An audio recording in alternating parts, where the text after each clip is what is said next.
say free, y'all say DC. Free, free. When I say free, y'all say DC. Free, free. Say we are one. Say we are one. Say we are one. Say we are one. Say we are one. Say we are. Say we are one. Say we are one. Say united we stand. Divided we fall. Say united we stand. Divided we fall. Say united we stand. Stay divided we fall. Say united we stand. Divided we fall. Say we are one. Say we are one. We shall overcome. We shall overcome. Say we are one. Say we are one. We shall overcome. We shall overcome. That's what I like to hear from my city. Beautiful, beautiful, beautiful, beautiful. How you all feeling out there?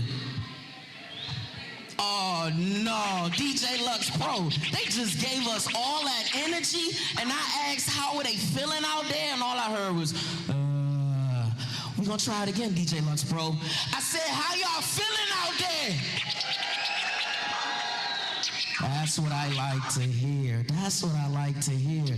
Everyone, if you don't know, my name is Ahmad. I am an MC, lyricist, recording artist, songwriter, born and raised from Washington, D.C. And I just have the honor of being a part of the amazing Freedom Futures Collective, where we bring activism and hip-hop together. Can you make some noise for activism and hip-hop and merging those two worlds together? That's what I'm talking about, y'all. That's what I'm talking about. So I have the pleasure, and as people trickle in, they're gonna get a vibe of what I'm about to share. But I have the honor of sharing 2 songs in the acapella for y'all at this amazing town hall meeting. Can I do that? I said, can I do that? Okay, y'all. Okay. I'm just testing out the vibe, just seeing where y'all energy at, you know? Because one thing about being a performer is we need the energy. We gonna give the energy, and I wanna make sure that the energy is being reciprocated, okay? So I'm gonna keep doing these tests. United we stand, divided we fall. Say united we stand, stay divided we fall. Okay, I just wanted to make sure. So everyone, the Freedom Futures Collective, once I said we combine activism and hip-hop, and we are a creative arts incubator. And I got a very, very, very important record and an important song that I would like to share with you all. This record and this song is entitled Pride, Purpose, Power. Can y'all say that? Say it one more time. Exactly. And you know the times that we living in right now in our city, it's no better time than to know that you have what? You have what? We have what? Exactly. They sound ready, DJ Lux Pro. Not yet. So when I say I have pride, I want y'all to say it back to me, okay? Once again, this is an energy check. I'm checking y'all energy before we get into this. I have pride. I have purpose. I have power. Say I have pride. Say I have purpose. Say I have power. DJ Lux Pro, I think they ready. I have pride. I have pride. I have purpose. Y'all ready? I said, are y'all ready? I have power. Say what? You got pride, purpose, power. We got pride, purpose, power. I got it's the Trinity and the recipe, some clarity. It's the 3 P's for reality in the society. When you don't have those 3 things, they say money, power, and respect. Okay, it's what you need in this life. But I got pride, purpose, and power, and your boy doing just fine. Standing tall as a tower, I be. It's AMA apostrophe G. Dressed to be so sick, so let me take a sneeze. If you don't get the picture, you will not get the cheese. Stood on my cues, now I'm standing on my peas. That blood would magically tricks on my sleeve. Stay observant from serpents that be lurking while you living your pride, power, and purpose. I have pride. Say I have purpose. Say I have pride. Say what?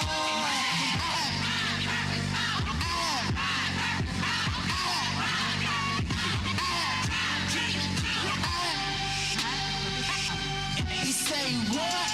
Might be a fortune teller when we come together in the worst of weather. We've been running with our eyes closed. We can't make it no light in the dark. That's how you know that we light up the whole room when we come together with a spark. Cause I have pride. Say I have purpose. Say I have power. Say what? We got it. We got it. We got it. We got it.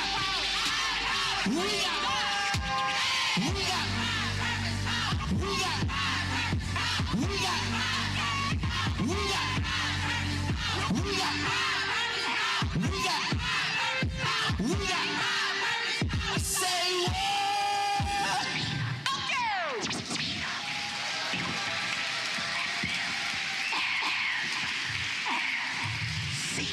Hey, DJ Lux Pro, you think we got a live audience? You think they hearing us? I think so too. What y'all got? What's those 3 words we got? Say it again. Say it one more time. Exactly. Exactly.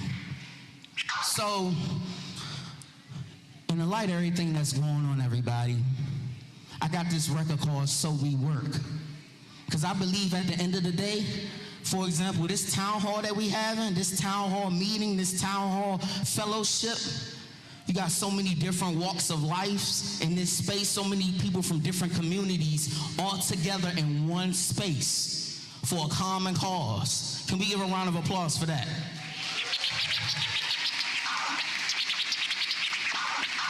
So within this, I have this record y'all entitled So We Work as a reminder that the work never stops.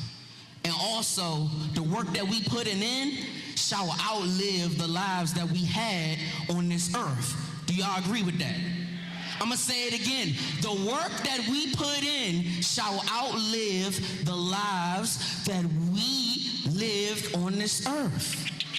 So I made this record, y'all, entitled So We Work, because the work that I'm putting in, I'm striving to ensure will live on when I'm no longer here. The thoughts that I shared to the people on this earth through my music, through my art, and through my purpose, I'm striving to live on when I'm no longer here. So I'm making sure that I work. And we all gonna work, right? I said we all gonna work, right? Exactly. DJ Lux Pro, I'm ready.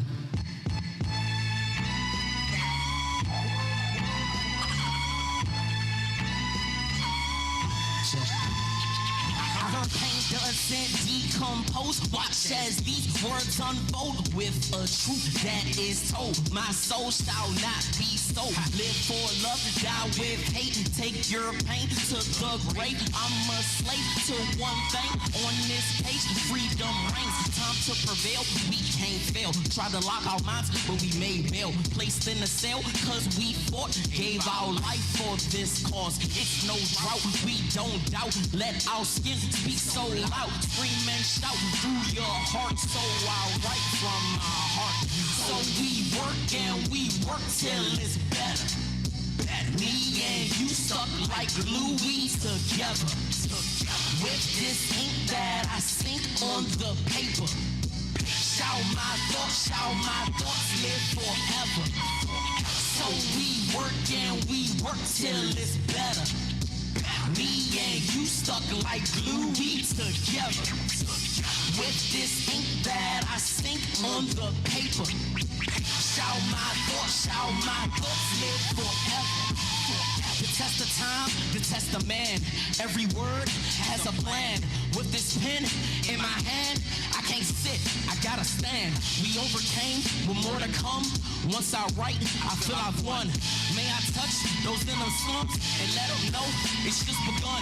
My ancestors rode ships just so I can ride beats. I'm not a wave, I'm not a trend, but I am an MC. So I write to be free and speak on things within me. So I write to be free and speak on things within me. 3, 2, 1. I said, so we work till it's better. Me and you stuck like glue, we together. With this ink that I sink on the paper. Shall my thoughts live forever. So we work till it's better. Me and you stuck like glue, we together.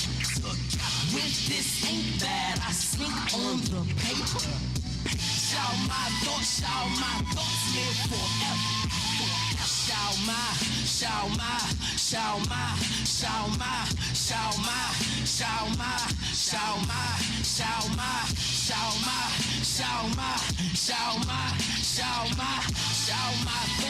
my thoughts live forever, forever, forever, forever, forever, forever, forever, forever, forever, forever, forever, forever, forever, forever, forever, forever, forever. So we work till it's better. Me and you stuck like glue, we together. With this ink that I sink on the paper. Shall my thoughts live forever. So we work till it's better.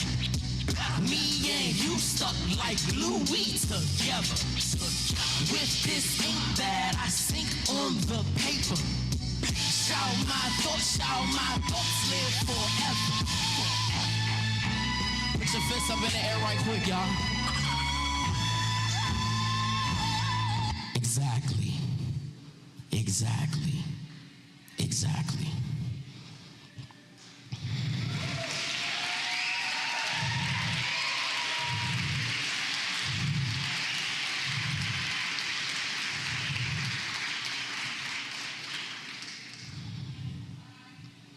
Never leave my brothers, never leave my brothers.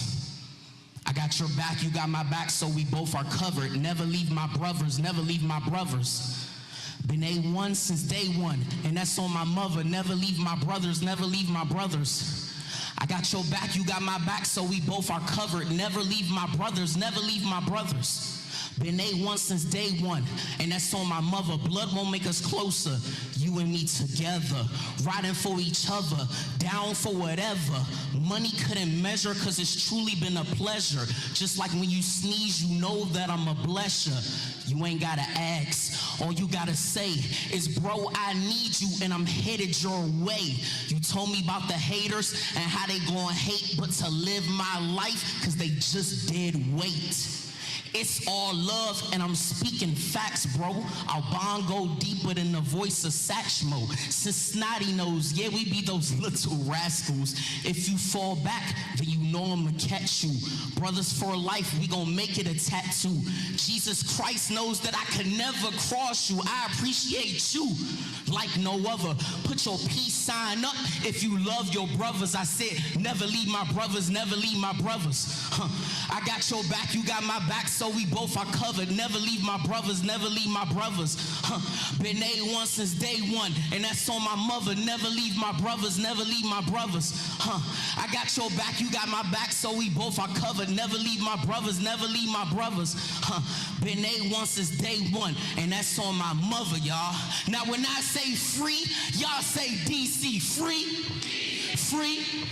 When I say free, y'all say DC. Free, free.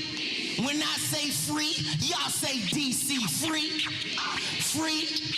When I say free, y'all say DC. Free, free. Say we are one.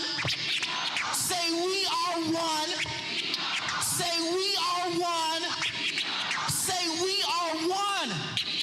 Say we are one. Say we are one. Say we are one.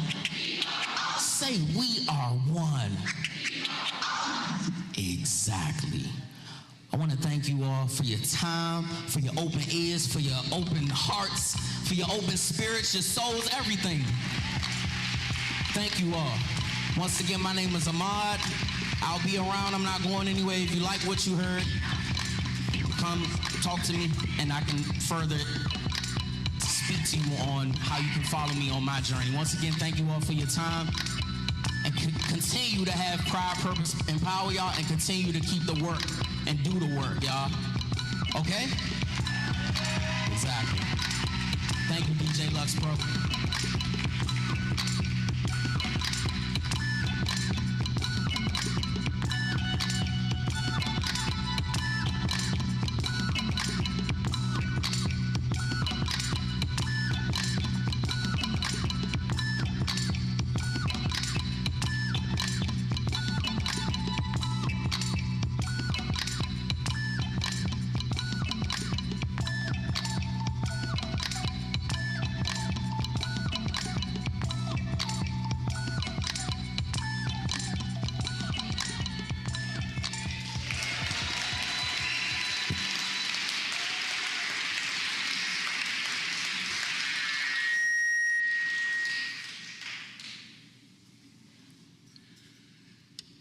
Well, good evening. I am Pastor Zacharias, and welcome to each of you who are here on this Thursday evening for this Resist, Rebuild, Refuse, and Rebuild. So on behalf of John Wesley AME Zion Church, I welcome each of you who are faith leaders, community activists, advocates, organizers, political individuals to this house space and this town sacred hall. Refuse, resist, and rebuild. We gather tonight here on tonight in the spirit of this AME Zion Church, the African Methodist Episcopal Zion Church that was born in resistance, that fought in the struggle and anointed for justice. From Harriet Tubman's courage, from Frederick Douglass's voice, and our tradition of one whose holy defiance and prophetic hope. We do not stand alone. We stand on the shoulders of those who refuse to be silent, to those who resisted systems of oppression and rebuilt communities rooted in dignity, freedom, and faith. And as the biblical prophet Isaiah said in Isaiah 58:12, you shall be called repairers of the breach, the restorers of the streets to dwell in. This is our call. This is our charge. We refuse the takeover of our communities by force that disregard our voices, our safety, and our sacred worth.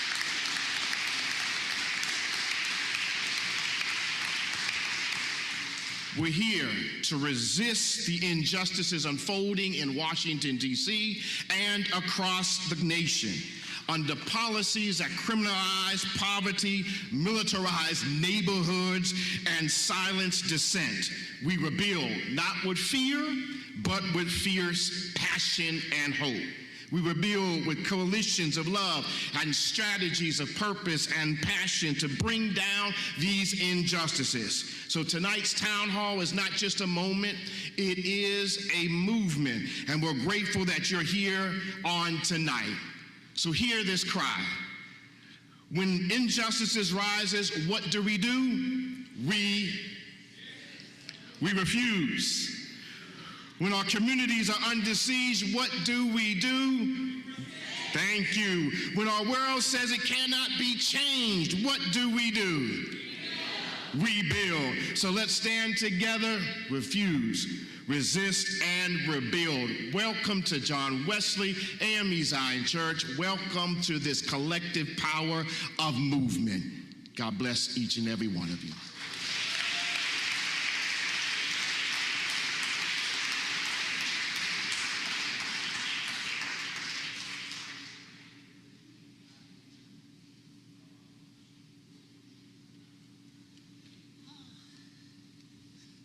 Wow, y'all, let's give it up for Pastor Zacharias again.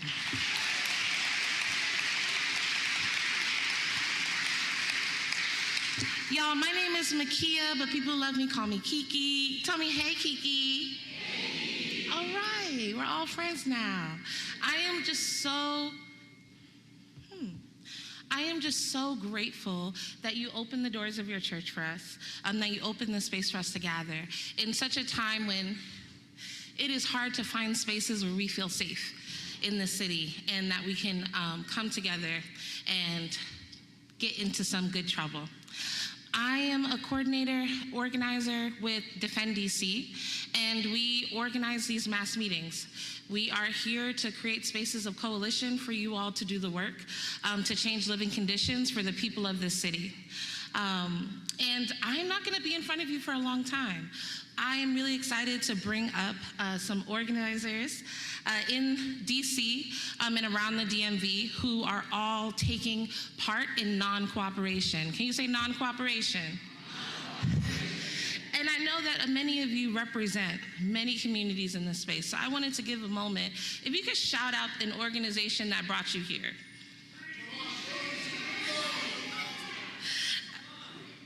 Let's keep Dream Defenders, hey, I see you. Keep going, any other groups that brought you here? Art Watch, Indivisible, okay. I just want to welcome you all into the space. This event is really because of the work that you all are doing. So we are gonna have a panel, and when I call your name, I wanna invite you to come up to the stage. And we're gonna have a quick discussion, and then you may have received cards. Can you raise your cards in the air? Wave them like you just don't care. Anybody got cards? Okay, I see one, I see two. Do I have any more? Does anyone else have a card? Okay. On these cards, I'd like for you to write any questions that you have for the panel. Our volunteers are gonna grab them, and then we're gonna choose some and include them in the panel. Is that all right? Okay. All right, so to start us off, we are gonna have on our panel from Free DC, Cashapp Cashtag. Give it up for Kaya, y'all.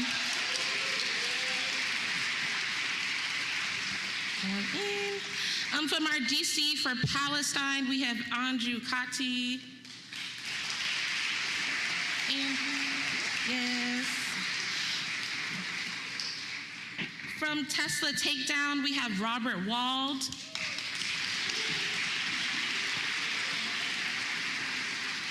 Oh.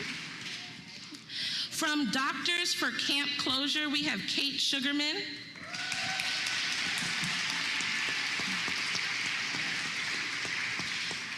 From Trabajadores Unidos, Mario Cristaldo.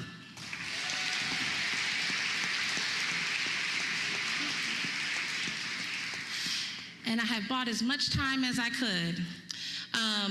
We also have some wonderful art happening around, and we're gonna talk a little bit more after the panel. In the back of the room, we have a live podcaster sharing with her community about the event today. And I wanna welcome from Boycott Target DC, Reverend Patricia Fears.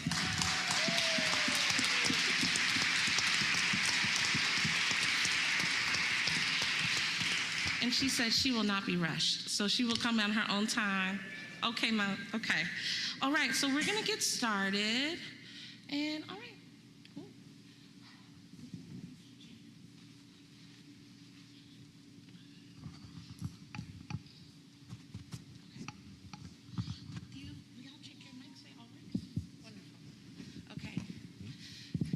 as we wait for Reverend Patricia to come, I want to invite you all to, yes. I want to invite you all to introduce yourselves, and we can start at the end with Kaya. Great. Hi, everyone. My name is Kaya. I use she, her pronouns. I am one of the 4 co-founders of Free DC. I know at least one other is here, Alex Dodds.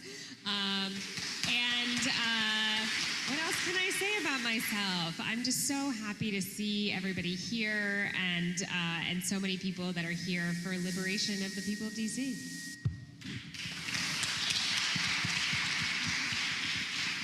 Hey all, I'm Andrew Caldi, he, him, here representing DC for Palestine. I am actually originally from Brooklyn, but I've been in DC for a little over a decade, and happy to be here to talk to you all about these intersections.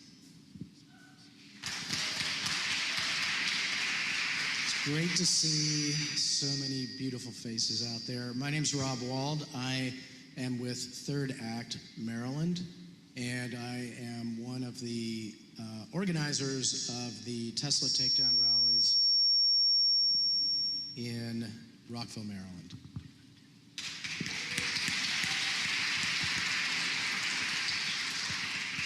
I am Kate Sugarman with Doctors for Camp Closure, and our newest project, I like to say, is taking off to get rid of Avello Airlines, which has signed an ICE contract.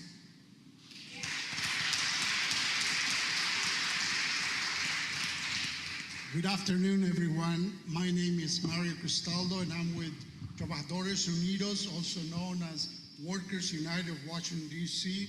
We're a community-based organization here in the district, providing services and working with and fighting with day laborers, low-wage workers, and other members of our community here in D.C. I'm happy to be here. Thank you.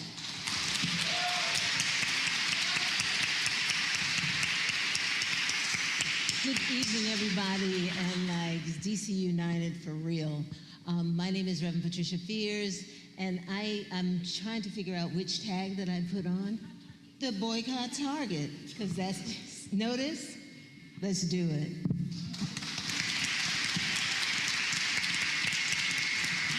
Okay.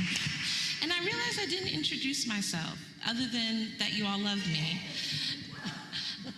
I come out of the movement for Black Lives Organizing. I've been organizing in DC for about the last 10 years, and I'm just so grateful that the DC community welcomed me here. I've been organizing in all of the work to move the police budget, to decriminalize fare evasion, and as well as for DC autonomy. And I'm gonna get started. So, I wanted to pass this to Kate, if you will. I'm wondering if you could tell us about your organizing and what has happened as of today politically.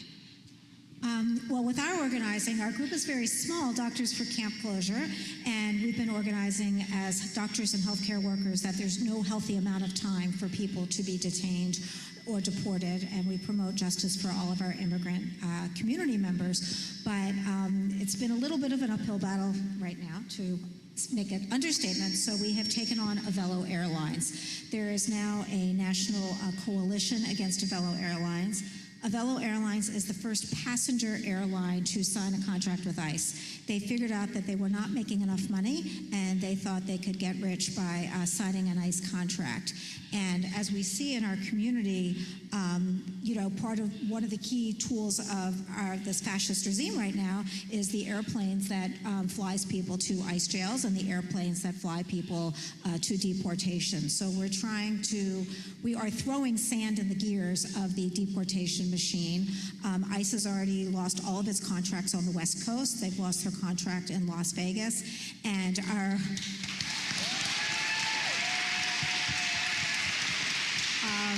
so we are now focused on BWI Airport. I can tell you that people are hungry to take action. We've had our 3rd protest now, and our numbers keep growing and growing. We got great news coverage, and we are working to bring down fascism. And I'll hand out petitions for you to sign. Thank you.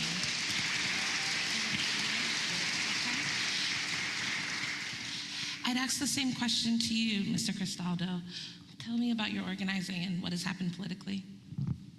In the last 4 years, we've been organizing folks at Home Depot and other places, especially the day laborers, which are mainly immigrants. Our base is about 2,000 people, and 99% of them are immigrants and day laborers. Although we have restaurant workers, cleaning workers as well. One of the things that we've been focusing on lately is Just put a little closer to you, please. Thank you for the feedback. One of the things that we've been doing lately is organizing in the at Home Depot in the corners, but in spite of our organizing, we've been hitting very hard, as you can tell. I don't know, the executive order came to go after criminals, but all of a sudden, the immigrant community is the one that has been hit the hardest. So as of today, we have, luckily, one of the things that we organized since January 20th is how to resist, and one of them is avoid being taken or being too visible. But in spite of that, we have 30 members of our community that have been detained. Some of them have already been deported, but we're actively working with families and other members to navigate the system as we reach out for other organizations to work in solidarity in different levels, legally, financially, and other means. So that's the main focus of what we've been doing lately. Thank you.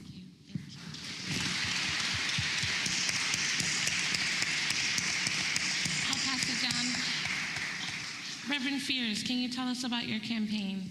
Yes, I would love to tell you about the campaign because it has now been 24 weeks consistently where started out as a small group of concerned citizens that wanted to go and protest in front of the Target on Columbia Heights.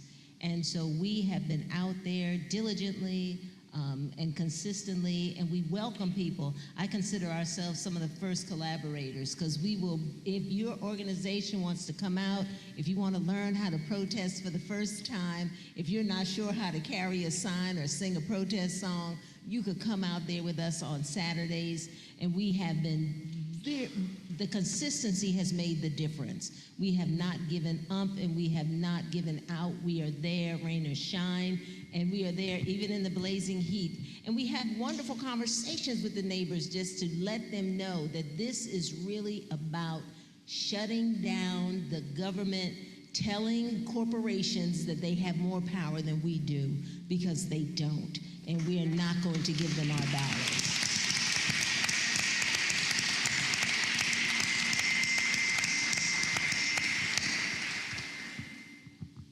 Kaya, if you could talk about your organizing and what has happened politically with your campaign. Yeah, so Free DC is a 5-year campaign to protect home rule in DC. We are built on a very, very long legacy of Free DC organizing, as we were just talking about in the back.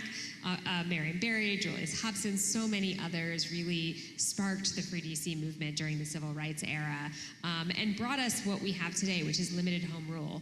And we now see that home rule is under attack. So we have been organizing ward by ward, neighborhood by neighborhood. Anytime there is an attack on DC, we respond, and we've been doing this from the beginning of this Trump 2.0. So when Trump says, he is the head of the Kennedy Center because he hates queer expression, we immediately say, well, we're putting on a drag show at the Kennedy Center.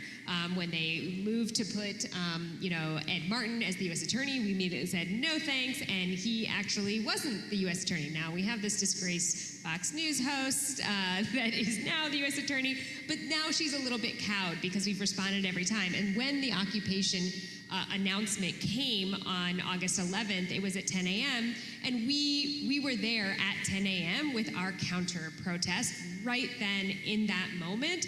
And they were late with theirs, let me tell you. They were late. They didn't start at 10. So we were on the live feed before them. That's just what I want to say.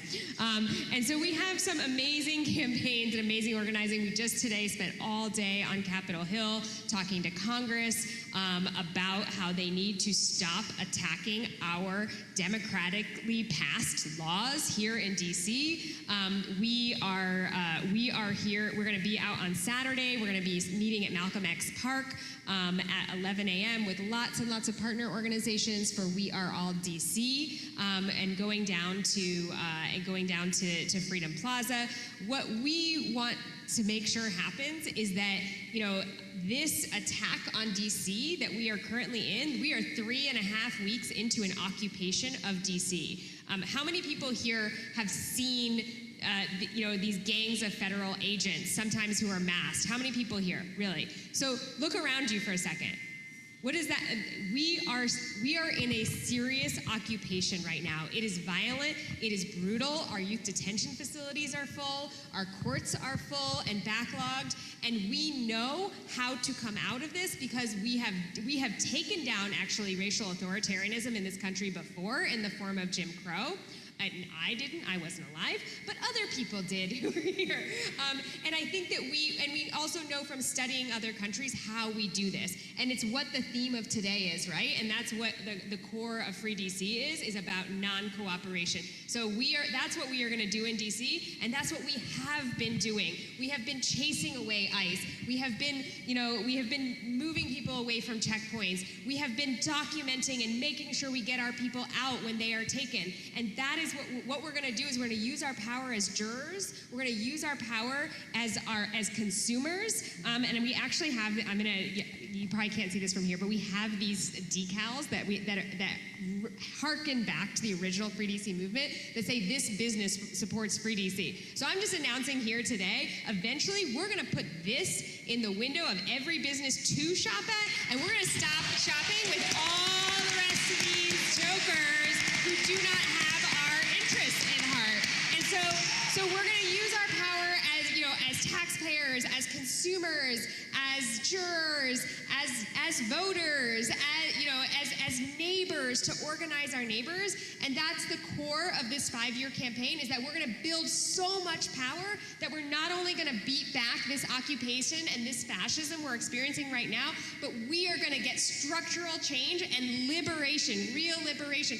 That at the end of this, we're not going to build all this power and just go back to where we started. We're going to get statehood. We're going to get equal rights for the people of DC.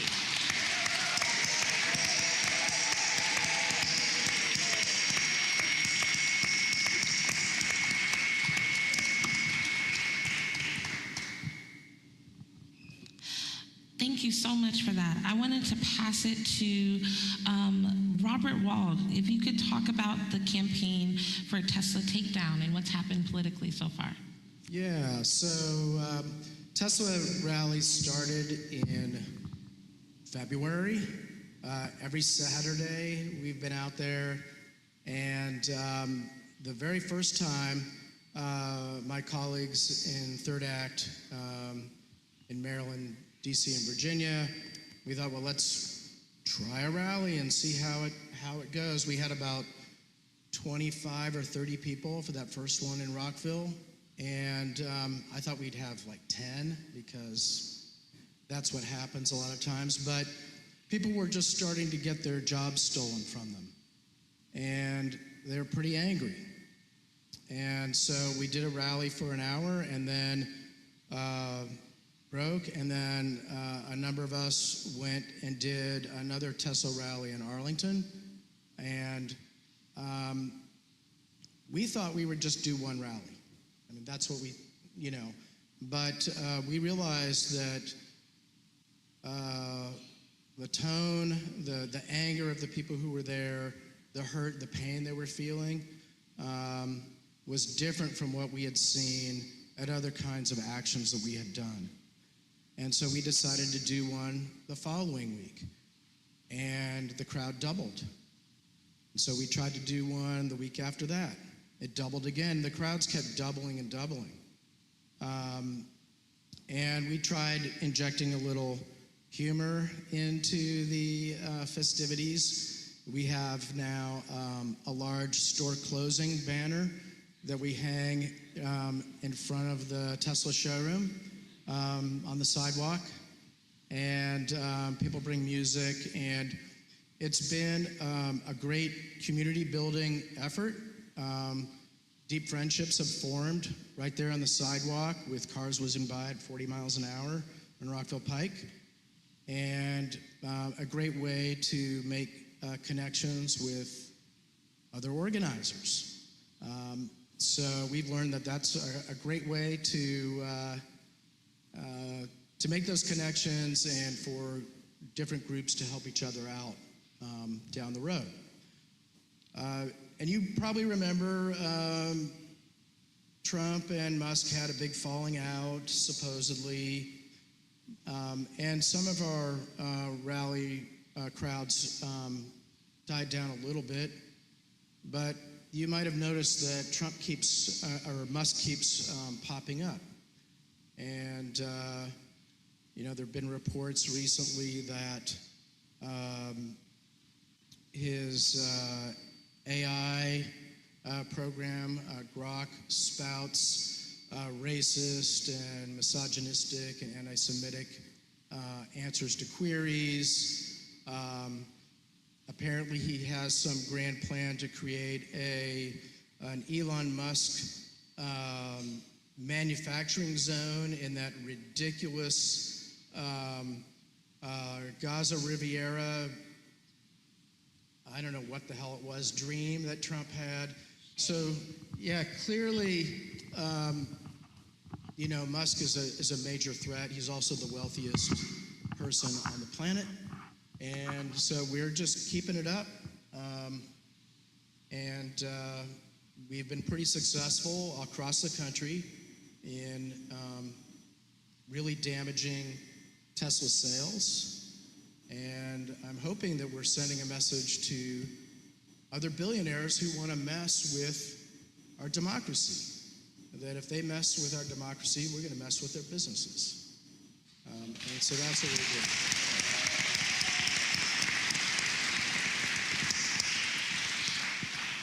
And Andrew, can you tell us about DC for Palestine and what tactics and what has happened with your campaign politically recently? Sure, yeah. So DC for Palestine originally started as DC for a Ceasefire Now coalition. We were a group of folks who learned that the Israeli government had, right after October 7th, 2023, shortly after, had gone and had an internal briefing with our city council, and basically were pretty angry about it, saw that the Wilson building had been lit up in the colors of the Israeli flag, which, you know, I think for some folks they were like, well, you know, this is to memorialize the people who were killed on October 7th, which I could accept if the people who were killed before October 7th were memorialized as well. But ultimately, we saw those colors representing an apartheid state up on the Wilson building. We saw that the briefing happened. We formed and we started to put pressure through a letter campaign, like building constituent signatories, asking for our own internal briefing to talk about the experiences of Palestinians, particularly Palestinians in the district whose families were being massacred in Gaza already, right? Within a week of October 7th, I think like 500 to 1,000 people had been killed already, hundreds of them children. And then we demanded that, we have an internal briefing ourselves. We demanded that the colors of the Israeli flag be taken off of our government building, especially, I mean, that dragged on. By the time we put those demands out, it had been up there for at least a month. And then we demanded that the council pass a resolution calling for a ceasefire, right? And what we did is we arranged at that point, we had a lot of signatories onto this letter. We basically started to identify folks based on ward, reach out to them, and arrange meetings with their council members. So we had folks in every ward, and we arranged for them to meet with their council members, express their dismay about what was going on. We started to also arrange an internal briefing, which we did successfully have. And in that briefing, council members, I think almost every council member sent somebody or attended themselves. I think the chairman, for example, attended himself.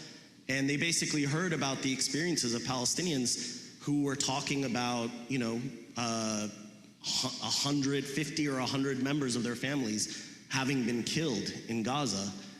People talked about their entire father's childhood neighborhood being demolished and disappeared.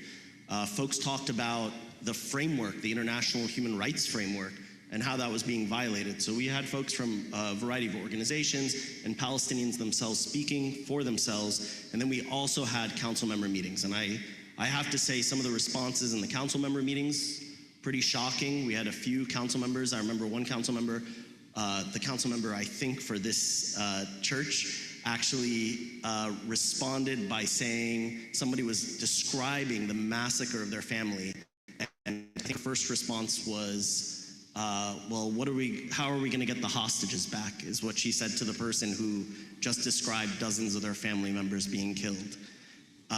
So I think it was a good eye-opening moment that I actually think is applicable to the broader moment that we're living in, which is that the disconnect between politicians and their constituents, between oligarchs also and the rest of us, is becoming more and more evident. And in those moments, the way that people were talking in such a dehumanizing way was made it so evident to us. So we tried to get a ceasefire resolution passed. Like I said, we got the colors of the Israeli flag taken down. We got the internal briefing to happen. We tried to get a ceasefire resolution passed. We could not get one passed. We did meet. I saw Councilmember White in here a minute ago. We did meet with Councilmember Robert White and others.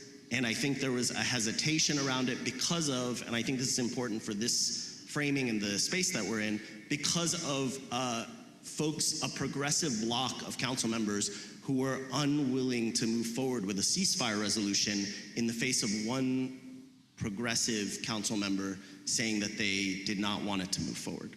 And I think we have a history of sort of seeing progressive accept Palestine, and this was an eye-opening moment, again, in the same spirit. So we then moved into or transformed into DC for Palestine. We were working with a lot of partner organizations. We still had a lot of signatories. We also worked with organized labor, for example, and tried to have press conferences to put more pressure. Ultimately, we transitioned from targeting the council, recognizing that this wasn't going to go anywhere, to actually organizing the folks around DC, organizing communities that were in support of this ceasefire resolution to start to pivot. And so we launched two different things. One was a boycott flyer, like a consumer boycott flyer. So I'd be remiss if I didn't tell everyone to go to DC4Palestine.org and download that flyer to see products that are complicit in Israeli apartheid and genocide. And then we also launched the Apartheid-Free campaign, Apartheid-Free DC, which is also on that site, basically an opportunity for businesses to decide and institutions to decide that they were going to declare themselves apartheid-free by boycotting any products that were complicit or connected to Israel's apartheid and genocide. So that is kind of where we are now in terms of campaigning, and I'll leave it there.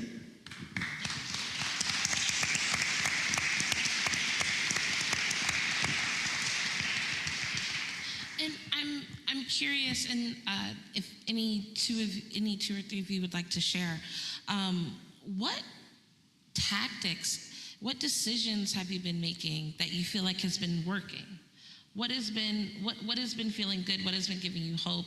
What have you done recently that you feel like the community has really responded well to? And anyone can take the question. Go ahead. I am shocked that so many people want to go to remote locations around BWI Airport to take down this really bad airline. Just 2 days, just past Sunday, we had our most recent protest, and the word got out, and there was a mobilized link, and people are hungry to do things, and people kept coming, and we really getting Governor Moore's ear now, because Governor Moore could kick Avello Airlines out of BWI Airport, and he responded to us. Not in a good way, but he heard us. Yes, we need each step to get to liberation. I feel you. Thank you.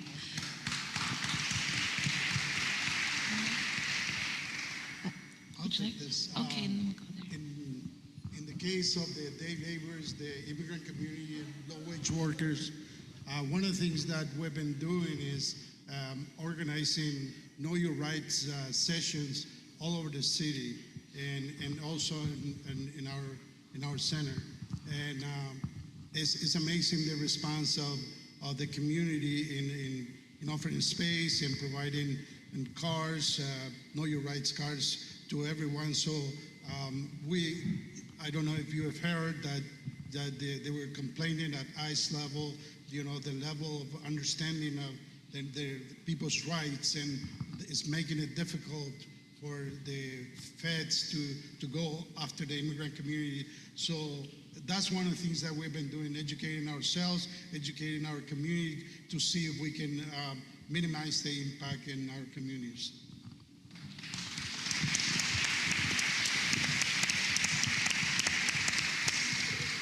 One of the things we've seen is that having a huge number of tactics is really helpful. I'm curious, how many people here have been to a boycott of Target or Tesla or Amazon or Home Depot, or that's like a third of this room. So we have folks who've been tabling, folks who've been wheat pasting, folks who go lobby in Congress, folks who the idea here is that there's actually a role for every single person in this room. And we need all of you. And so I feel like it's the diversity of tactics that's been working really well for us, that everybody has a place to plug in. Yep. That reminds me, and I won't be on my little story for too long, but y'all know I love history as well. And I think about the Children's Crusade in Birmingham, and for the fight for segregation. In between, I think about a 7-day period, right? You have Martin Luther King, you have Fred Shuttlesworth, and they have so many different actions happening, right? You have people boycotting racist establishments downtown around Easter. You have people doing mass marches to the city hall to register to vote. You have folks doing sit-ins in libraries, kneel-ins in churches. You have all of these different types of actions happening, and a place for everyone to plug in, because they understood how the system was impacting the commerce, was impacting our voting rights, was impacting segregation and our rights and dignity as a people. And so I totally hear that when you're talking about a diversity of tactics, it's what's actually working. Did you want to say something, Reverend Fears? I did, and I was trying to be so polite. I'm going to be rude in a little bit, just like, yes, I want to say something. Because one of the things that I think is so important as it relates to the Target boycott in particular is that nationally it was launched. And it was launched as a Target fast, and it took place within houses of worship. People understood that notion. This was the Lenten season, so they were ready to do the fasting. But then there were a lot of people that had no idea that that's what needed to take place. So we needed to include them in other ways. Now, I could say on the national scale, it was all about fasting.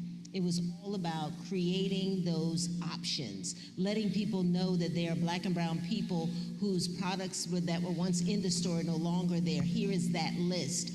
Go online. I mean, we go online for some of the craziest stuff. So we could go online and purchase some things. And so we were able to talk about that, the financial literacy and how important it is to keep those dollars circulating in our community so we could have greater impact and for it to have a long-term impact on these stores.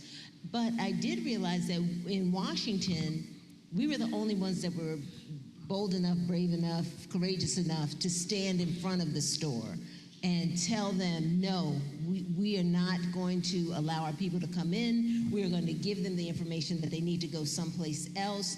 And we have been in that community, and we have made friends now with the vendors. The vendors have changed, even giving away their items. They started out with doing simple things like jewelry and fruits and vegetables and stuff, and now it's household items. So they are walking in lockstep with us, which I think is a really powerful indication that we're shifting how we spend our money to really say, here and no more. You know, if you want to be the biggest, richest, most powerful person, yeah, it may cost you a little bit. And we do know that over this time, even though Target has said they got rid of their CEOs, he's not gone. He is, you know, he just put his COO in the place. So it's just a face change. The culture has to change. And so since they need a culture change and they don't seem to know how to do it, we are showing them the way. We're going to change the culture for them by not spending there. And the big box could just be one of many that go away. Yeah, if I can, Kiki, if I can just add, well, first, folks should know the Target picket line, as it were, is every Saturday morning at 11 a.m. So if you haven't gone, you should go to the Columbia Heights Target at 11 a.m. on a Saturday and join Rev Fears, Dante, and others who are up there. I think in terms of things that have been working, I know in our campaign, first, I am sure folks, I actually should ask, how many folks here by show of hands have ever heard of the idea that Palestinian civil society in 2004 and 5 called for a formal boycott of Israel? By show of hands. And there's no shame if you haven't. Okay, so not everyone. It looks like about 50%. I'll touch on that in a second. What I will say is I think we all know that there are people who live in DC, and then there are people who are living in DC. And that was an interesting and eye-opening moment in terms of organizing, where we were reaching out to folks and people didn't know what ward they were in. They did not know which ANC, like who their ANC was. And as we did the work around this ceasefire resolution, we were also politicizing these folks and bringing them into the fold of DC politics to better understand both where they live and also how people are being impacted. And I think that that was an important eye-opening moment in terms of doing the organizing. I will say in terms of what works, like I have been organizing for 24 years around Palestinian rights, queer rights, like black struggle, any sort of intersecting and anything adjacent to Palestine. A lot of times we have done very targeted campaigns of boycotts, right? So Palestinians called for this boycott, divestment, and sanctions a la South Africa, like they literally went to South Africa, met with the ANC and spent time learning about the boycott campaign, came back to Palestine and enacted it through civil society. And in those campaigns, what we've seen is that you don't tell somebody to boycott 600 things.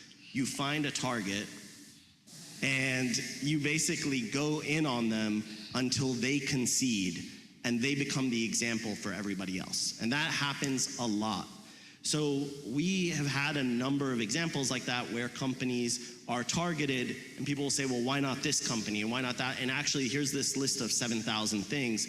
And I'm like, yeah, that's cool, but we're trying to make this impact because it's not just about the boycott. It's not just about the campaign. There's the education that comes along with the campaign. There are the folks that are brought into community as part of that campaign. And that all makes it full circle, right? That is the thing that brings some of us in DC for Palestine, for example, into this space.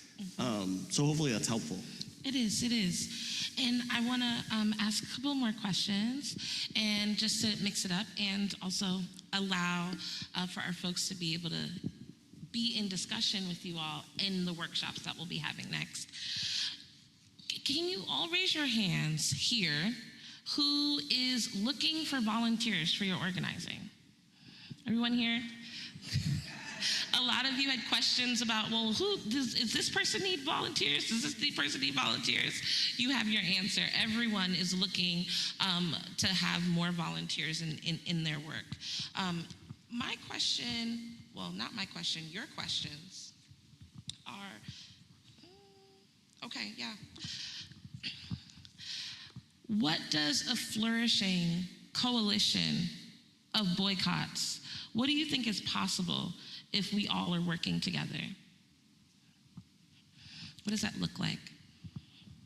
I mean, I think ultimately what it looks like is that we have a situation where the billionaires who are currently funding this regime and this, honestly, this occupation of DC literally gave dollars in many cases to like military parades and things like that, become separated from Trump and the regime itself, and they are starved of the capital that they require in order to oppress us. And so, like, when, Putin invades Ukraine, there is, the international community says, oh, that's bad, and the first order of business is economic sanctions. And so we know that this is a tried and true tactic to have economic sanctions. The other thing that happens is that we keep these dollars in our community if we really do this, right? We are able to right here in DC say, like, we're gonna create jobs here, we're gonna have a flourishing economy right here, support our small businesses, begin to do like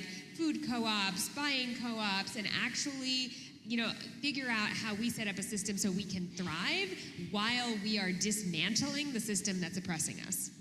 In actuality, it's shifting the power. It's taking the power out of the hands of those that have no compassion or consideration for the people and putting it back into the hands of the people. And it's allowing us to break through that melees of I've got to have something. We don't have to be constantly consuming for the benefit of the machine, because the machine is constantly being fed these dollars, and we're just killing our communities. And so when we shift the power back to our community, we start seeing some amazing and creative things that pop up. And we could start working together and doing some things that are powerful that nobody has even yet to imagine. See, I'm sorry, I am a preacher, so I understand that there are things that we cannot conceive in our minds right now, but together we could do anything.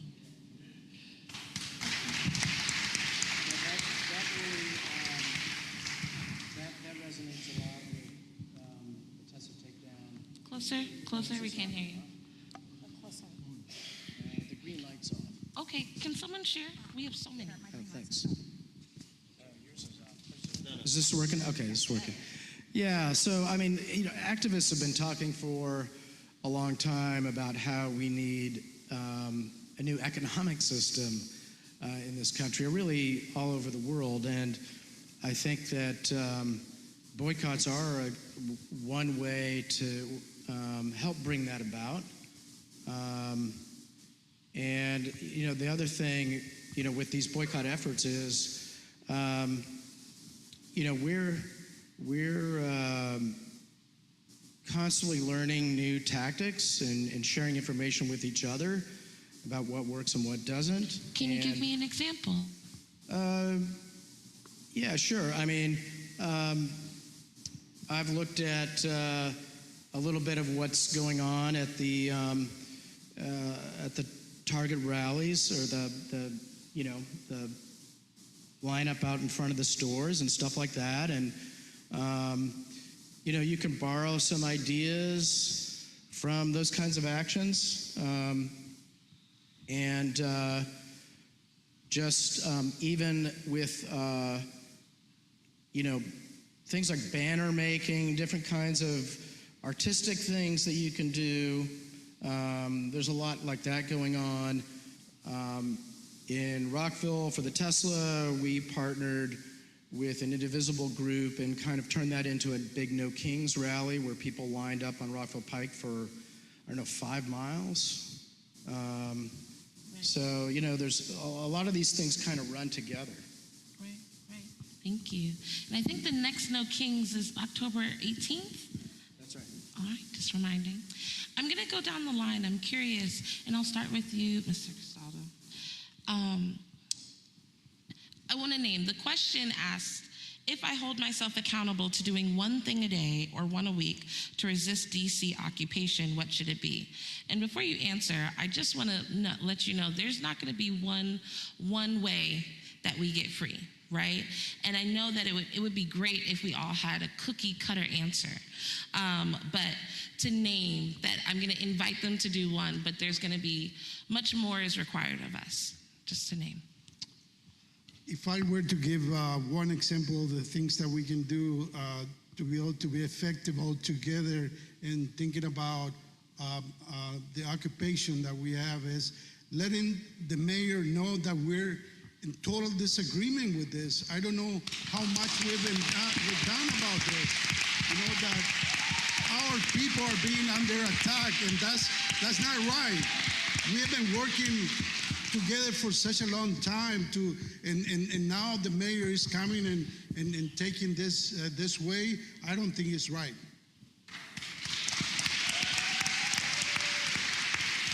Thank you. And I feel like the room is in agreement and support of you. Go to you, Kate. Yeah, to all of us, be outside, look out for our neighbors, speak out for our neighbors, and do what we can to, protect our neighbors from these goons, these fascist goons that are coming into our neighborhoods, and they need to leave, and we need to stand up and stand out and look out for all of our neighbors. Thank you.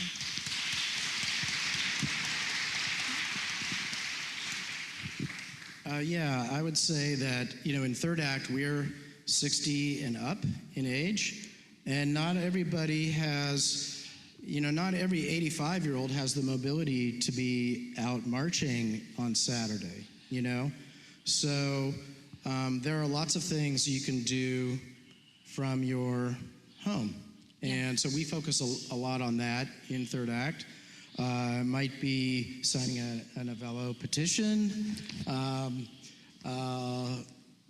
postcard writing and letter writing, and calling your legislator wherever you live. All those things add up to something big. And, I would agree, it's not one thing. It's not one tactic. We need to be doing everything.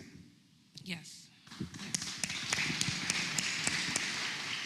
Yeah, I will say first, to draw a parallel to another occupied territory, in the first Intifada, people created these alternative spaces. They created alternatives to the crackdown that was happening on education. They created alternatives to the commerce that was being cracked down on. They created systems that were people-sustained and self-sustained. And I think that is a model for what we think about, and I also want to acknowledge that has happened historically in DC, right? In terms of one thing, something I often tell folks is, we spend so much time resharing something somebody else has crafted, and that's important, right? You gotta amplify messages, but we are all also in unique spaces. And if we absorb the information, we take a minute, we bring ourselves down and we absorb that information and we reshare it for an audience that we are connected to, right? I know I'm in parent spaces, for example. I'm sure a lot of y'all are. It is really helpful. It can resonate in ways that other folks don't have access to, right? I am in a Palestine organizing space. There are a lot of folks who, like I said, do not know a lot about the way DC is governed, and we have been able to share so much information with them that has helped bringing them into these spaces. Thank you. How many people here have been to the Free DC 4-hour non-cooperation training? Like a third of the people here. And you compare that to the number of people who raised your hands when you said you've seen masked federal agents in your neighborhood kidnapping your neighbors. That gap we need to close, right? We need to get skilled up right now. And then every day, whatever you're faced with, we need everybody to be upskilled and have the skills to face that moment.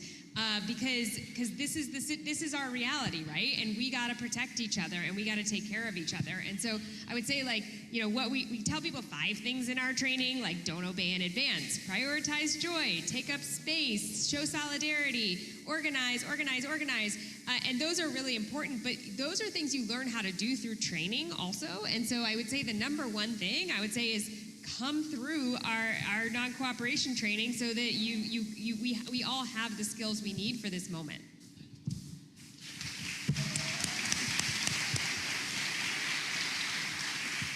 I I think it's important that we educate ourselves and open up our mouths. I think sometimes we get too comfortable. So my request is on a daily basis, try to find a way to get comfortable with being uncomfortable. Go ahead and say the harsh word. Dare somebody to shut you down. Just see if you have that courage to dare somebody to shut you down. And that's going to take practice. So tomorrow, just go ahead and say, just like we heard, the mayor sold us out. Okay? He was all, and I think every day we need to say something that emboldens us to be the people that we want other people to think we really are. Because we've been kind of a little delusional sometimes. We're not as nice as we could always be to each other. So we have to learn to be that courageous neighbor. Because I love my neighbors, but I want some courageous neighbors when the stuff hits the fan.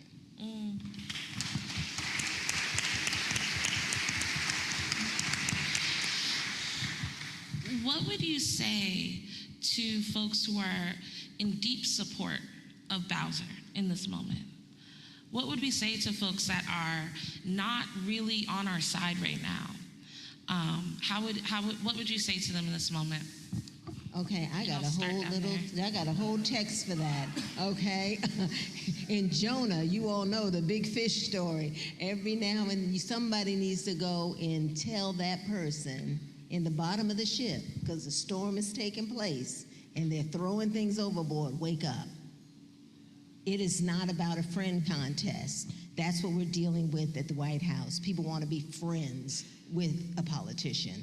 We want you to do what we sent you there to do. Because when you go to your job and you don't do your job, there is a period where you're written up and you've got things. So we just want to say, I hear you, I love you, you can love her to life. Because I have a lot of neighbors that really, oh, she's just so sweet, she's in a difficult situation.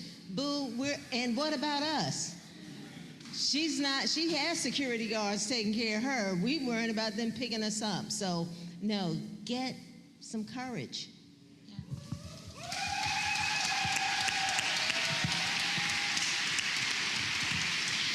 I'll go down, Kaya, and then we'll come back this way.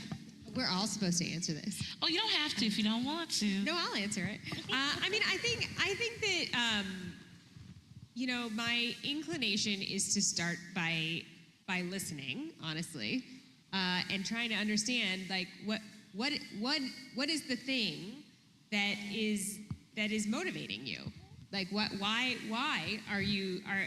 do you think this is good? And identifying some shared values at that point and saying like, oh, it seems like we both care about having, neighbors that, about, making the best of a bad situation or whatever it is. And then maybe only if there's some rapport, bring in some new information. Like, did you know that she actually said she welcomed this?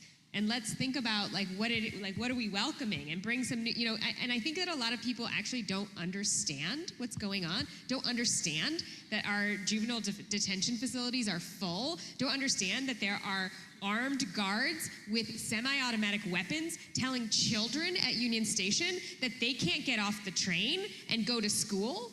Like, that happened today. And I think a lot of people don't know. And I think that, I assume that, I really believe that in DC we have some shared values, and that if we have these conversations one by one, and we listen and we identify shared values, and then we share what we have seen. We just saw everyone in this room has seen what's happening. And not everyone in DC has. And so we have to share what we've seen and then say, there are alternatives. There are a lot of great people who could be mayor, and there's a primary in June. I'm just saying, June's coming. And I would say, what would you say to folks that have been neutral and haven't been, really active in the support? Me or Kay? Oh, I was looking to you. So I will say I'm going to pivot slightly because we're talking about, I will reframe for Palestinians, right? A Palestinian living in DC. we're in a moment where the conversation I'm having with folks outside of the conversation about DC is about nearly 20% of the population of Gaza likely having been killed, right? And I think that's unprecedented in contemporary history.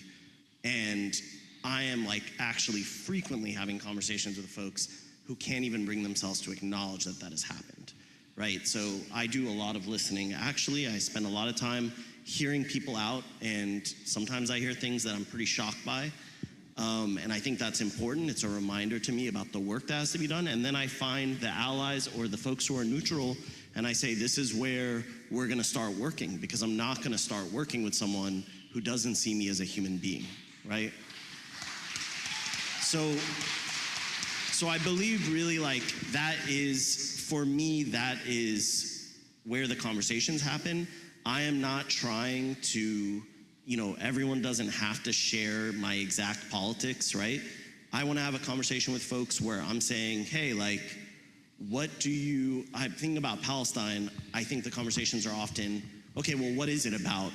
Why aren't you acting? Why are you still shopping at this place? Why are you still going and doing this thing? Why do you support the idea that a system, the Israeli system, deprioritizes, like reduces and relegates my people, right, in different statuses to second-class citizenship and third-class citizenship?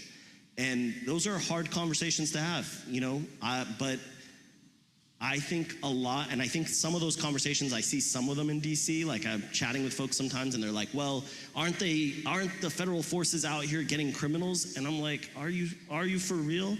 Is this a real conversation? I mean, are you watching? And so I do the thing we were talking about, right? I do stop and say, no, that's not true. That's not what's happening. What's actually happening is, and I walk through it. And you give folks a chance to absorb that, and sometimes you gotta say, okay, now we're gonna escalate, we're gonna go to the next level, right? I'm gonna call you out for knowing that information and not really caring, and ask you, what are you doing today to make this stop, right? So there's something called a ladder of escalation, and I think that can apply to personal interactions as well. One thing I will say, sometimes people will surprise you. 20 years ago, I was at a protest handing out boycott flyers, and somebody was like, you all are boycotting the Israel Philharmonic. And I was like, well, this is why. They're being sent here on behalf of the Israeli government, and I gave them a flyer to explain it, and the guy spat at me, took the flyer, ripped it up, and said, my people came to that land and there was no one there, and everyone who was there was lazy and wasn't doing anything. And I was like, and my engagement with him, I think everyone else thought I was gonna walk away, and I was like, you calling my grandma lazy? and it stopped him. He stopped, turned around, and was like, what? And we ended up in a conversation where I was like, I mean, that's what you're implying. You are talking about a real person here. And that conversation led to the guy actually, very bizarrely, apologizing, saying, I'm sorry, taking another flyer, saying like, I get it, and walked away, which was a really shocking. So I also don't want to discount that sometimes people surprise you. But in general, I think there's a huge gap, like Kea said, between where we are and the number of folks that agree with us or are sympathetic to us that could be doing something and aren't doing something.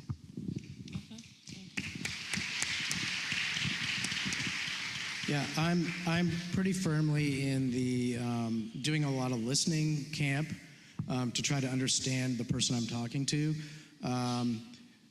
There are a lot of people out there who disagree with us, but even all the people who disagree with us aren't all the same either. They have different reasons, and I do try to connect with people on shared values. I think that most of us, I hesitate nowadays to say all of us, have the same basic needs. We want clean air, education for our kids, a solid roof over our heads, clothing, all the basic needs that we have. Right. And we want to be free to live the life we want to live without being bothered. And so if I can talk about that, and I mean, I'm not a DC resident, but if I bumped into someone who was really gung-ho about the mayor, you know, I could talk about those shared values, those basic needs that we all have, and explain how what's going on in DC Right. interferes with all of that. You know. Thank you. I want to go to you two, and I want to hone back in really specifically, if you were speaking out to someone that is on the other side, and what would you say to them? I do yell at ICE agents outside the clinic, and I'm less good at the listening, but it's pretty simple to me, and I tell them, you know, my patients don't feel safe going to the pharmacy to get their insulin. My patients don't feel safe leaving their house to go to clinic. Just today in clinic, my coworker was telling me a family with disabled children, their father just got abducted. Nobody wins. If patients don't feel safe to leave the house to get their medicine, if a family loses a parent, we all lose. This is not about safety. It's just very clear to me. Thank you. And I'll have you close us out. Well, in my case, you know, I don't know about you all, but it's harder for me to find someone that is disagreeing with what I'm saying in terms of showing them that some of our members can't even go to work anymore and don't have the opportunity to take neither the bus nor another type of transportation because of fear. And the solidarity out there is getting greater and greater. So I don't know who could be in opposition to or not in solidarity with that. Thank you. Thank you.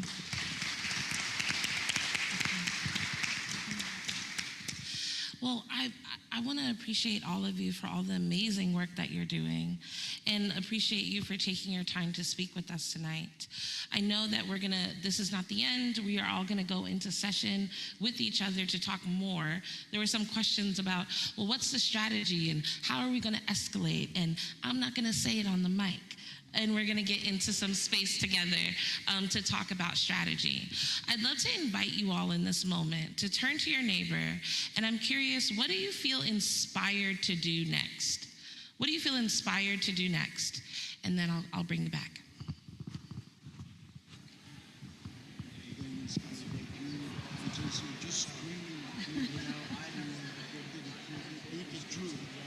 What's happening to us to see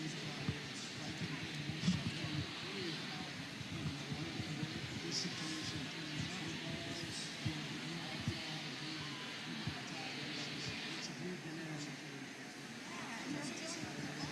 Yeah, this is actually, I fell off from a bike.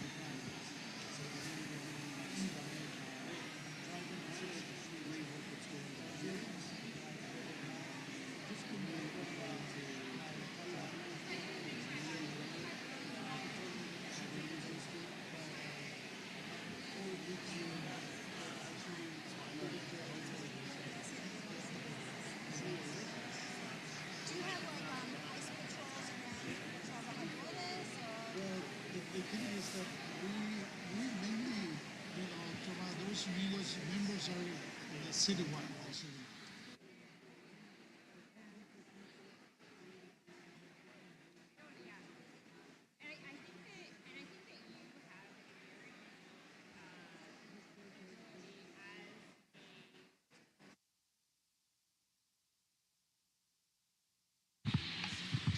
Okay, repeat after me. Solid as a rock, rooted as a tree. We are here, standing strong in our rightful place. In our rightful place. In our rightful place. Okay. I want to thank you all. I want everyone to give it up for our panelists. I want to thank you. We're closing off the panel, and you all y'all can go to your seat. And for our MC, Kiki. Oh, yes. Oh, here you go. Thank you. You can leave the microphone. Thank you. Thank you for our panelists. Feel free. And I'm going to, thank you. I got it. You all can see them in their different workout groups that I'm going to walk you through. But before we do this has been a labor of love, and I want to invite my partner in crime up on stage with me, Maxine.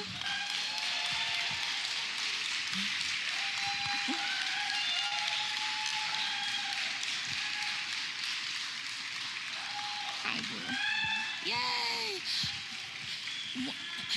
The reason we do these is because we're in so many different organizing spaces over the years, and the biggest thing is that we don't talk to each other enough.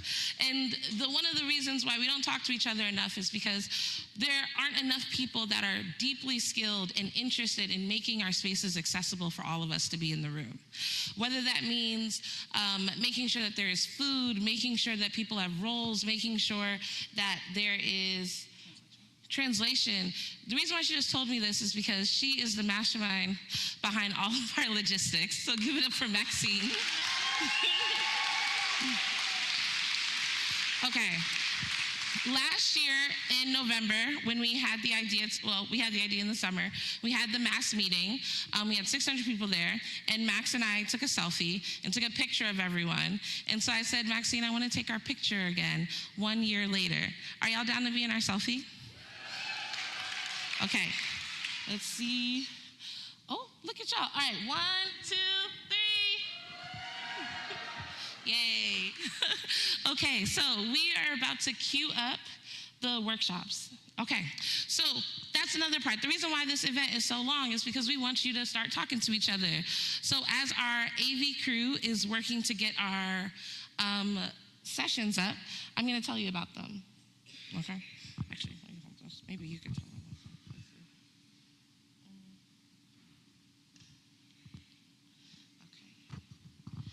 Okay, so we have our faith organizing campaign that is going to be held right here in this room.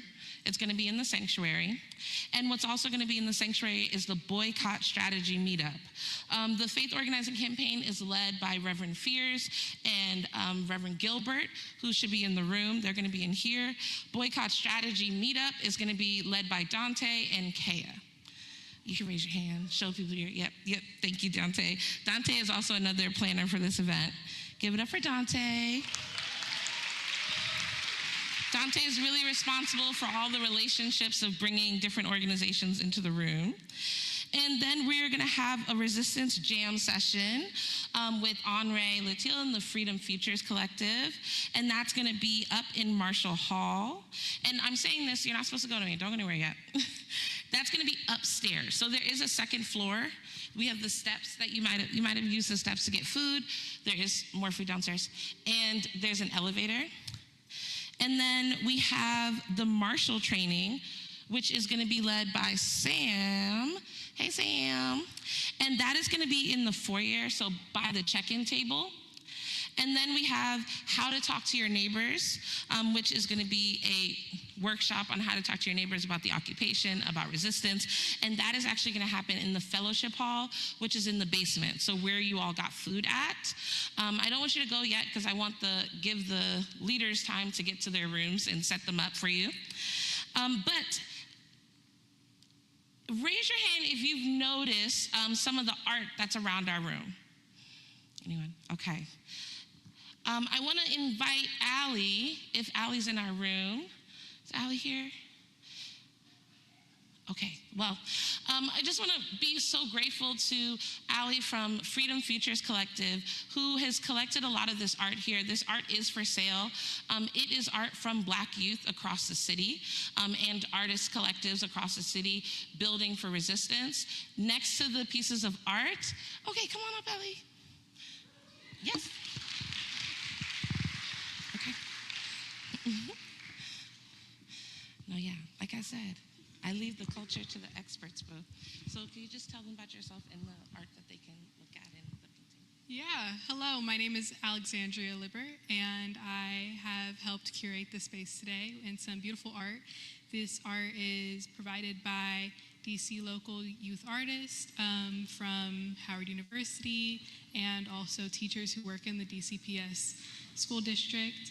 And we put out a call to ask the artists to speak to the resistance culture of DC. So as you look around, you'll see that we have This Is America by Lamaya, and we have Eyes of DC by Natalie Courtney. Please take the time to look around.